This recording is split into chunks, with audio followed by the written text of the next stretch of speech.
Hello YouTube, this is Charlie426 and today we have the review of the HG Grimoire from G-Reconguista. Now, I think that's how you pronounce it because in Korea we call it Grimoire, something like that. So I'm assuming in English it should be like Grimoire or something like that.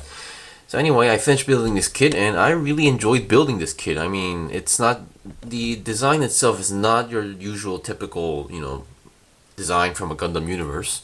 And it has a really unique design and structure to it. So let's get on to the review.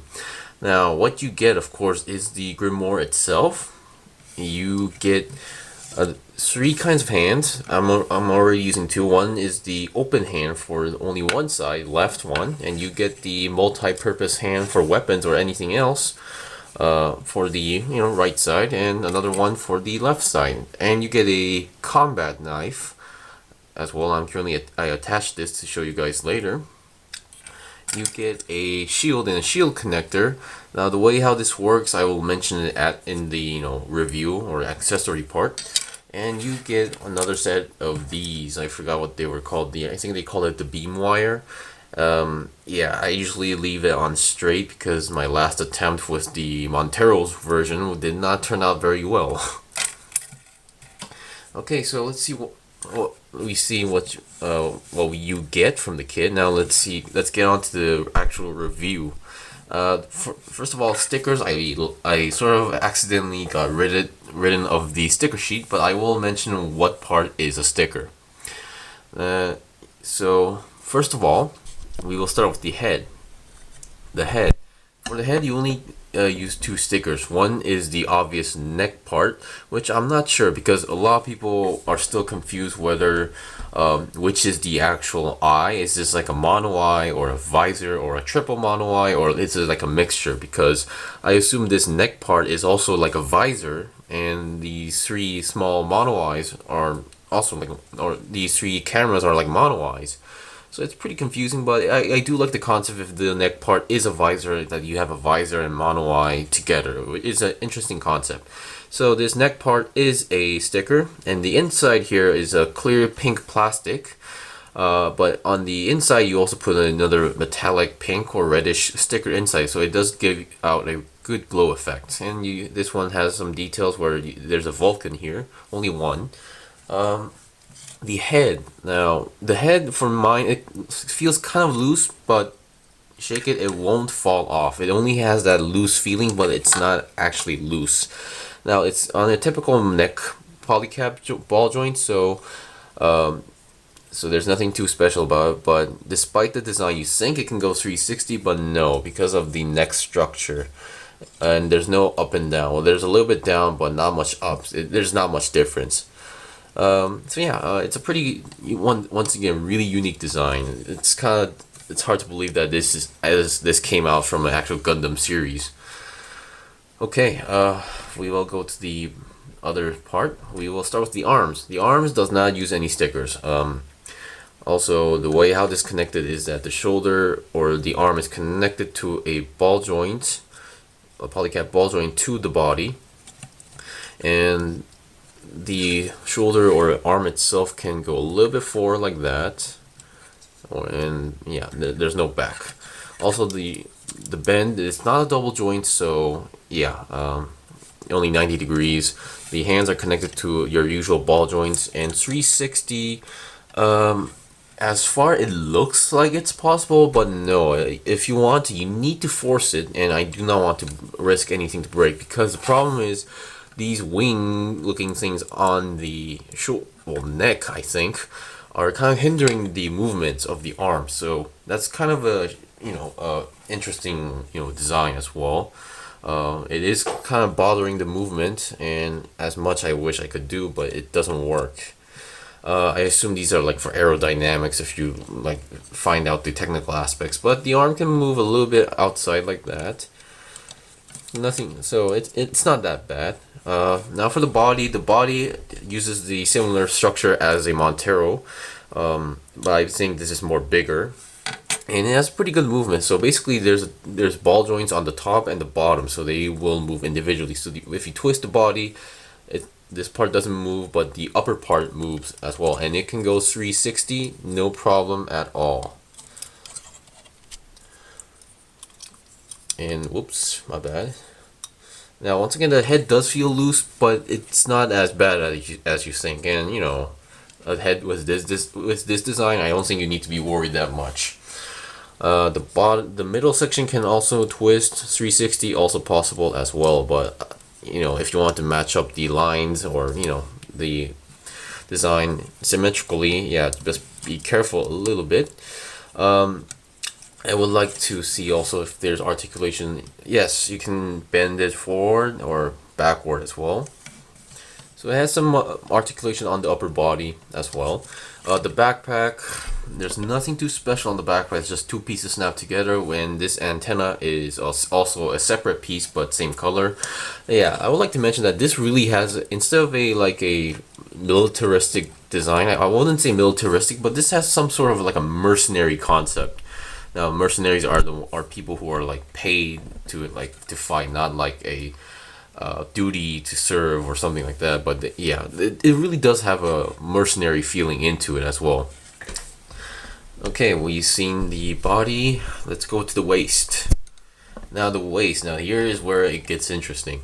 Okay, front side. These are separate pieces, as you can see. These yellow pieces, and obviously these are stickers as well. There's one for each side. They're all but some sort of metallic color. And here, these are not separate pieces. These are stickers, which requires you to put a yellow sticker, non-metallic yellow. But I really didn't like that concept. I used the gold Gundam marker, and it turned out pretty well for the colors. I do need to clean up a little bit on these because I sort of smudged a little bit on it. So yeah. There are some side skirts, which is pretty interesting because you have something on front. This doesn't move, but the side skirts are there, like your typical side skirts you see in a mobile suit. The front skirts are one piece, but I believe you can separate them if you want to. Okay, also for the knees, these were supposed to be stickers. I colored them in also Gundam gold color marker. So the front skirt can move that much. The side skirts move a little bit. So the legs, despite their stubby leg design, it does go almost 90 degrees in front. And no, it's only one joint, so it's a 90-degree bend. But considering the design, I don't think this really needs a double jointed or double bend leg as well. The feet are just your typical ball joint connected feet as well, and this armor piece also moves separately. Okay, we've seen the basic articulation. Now we will see the accessories. Now, first accessory that is noticeable is the machine gun. It's just you just snap two pieces together and you put a green metallic sticker in there and you're good to go. The way how you connect the weapon is basically you take off the hand cover here and then you put the weapon inside. So there's nothing too special. But there is one more thing you can do. As you can see, they give you a beam wire, and then you can connect the beam wire to. There's a hole in front of the gun, below the barrel, and you can do this. The more you think about it, this weapon is kind of really efficient as well, basically, to capture enemies. So I really like the concept, but I don't think I'll be displaying with this one because it's going to take a lot of space. Okay, we've seen the machine gun. Nothing too special. I would like to look at the shield first because this is kind of awkward for me. Okay, the shield, the way how you connect it, there's no holes on the arm, but there's this small I wouldn't say like a small half hole. I'm not sure what you call these, but there's this small dent here, and then there's a small peg here, and then you're supposed to connect those two or match those two up. So basically, I think this also works similar like the whatchamacallit. Well, you know what? I think I'll get rid of this first because it's kind of difficult to see. I think the old Gundam also uses like the same method as well. So right now it's connected, so you can either put it on the side or on the bottom if you want to. But I think I'll put it on the side because despite you can also twist the arms, it's kind of stiff, and yeah, I don't like twisting those too much.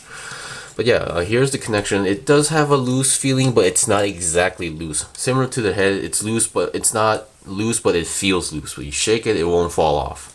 And it's on just a normal peg, so you can spin it as well. Okay, I'm gonna take off the shield. It's a really generic, normal looking shield. I really like that.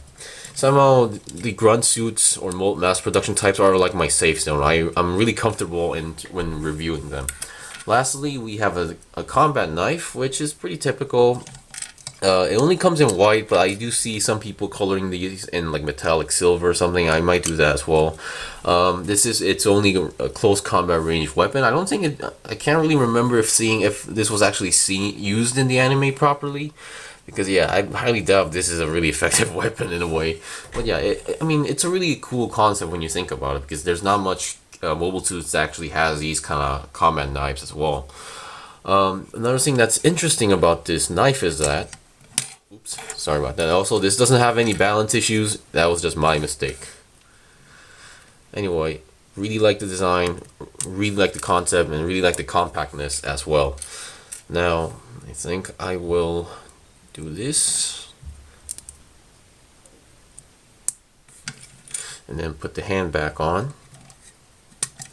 Now the interesting part is that you can actually store this in the mobile suit. Now you can't really see it, but there's basically a small hole here, and then you can just slide this thing into that hole and then store it, and it's not loose. It's a pretty firm connection or storage method. So yeah, it's a pretty interesting design.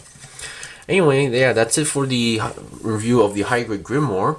Once again, this is also a really unique design mobile suit or mass production type or grunt suit, because this was technically on its test stage, so whether it or not it could be mass produced or not, but I think this is a success. But once again, this was the review of the HG Grimoire. It's a pretty basic kit, pretty solid, and a pretty interesting design kit. So I would recommend this for anybody who likes compact kits or militaristic or mercenary design mobile suits as well. And any G-Reconguista fan out there, you will definitely like this kit as well. Anyway, thank you for watching my review. This was the review of the HG Grimoire. I still have more kits to buy and build and review, so please stay tuned. If you found this video enjoyable or interesting, please like my videos and also subscribe to my channel. Well, until then, see you guys next time!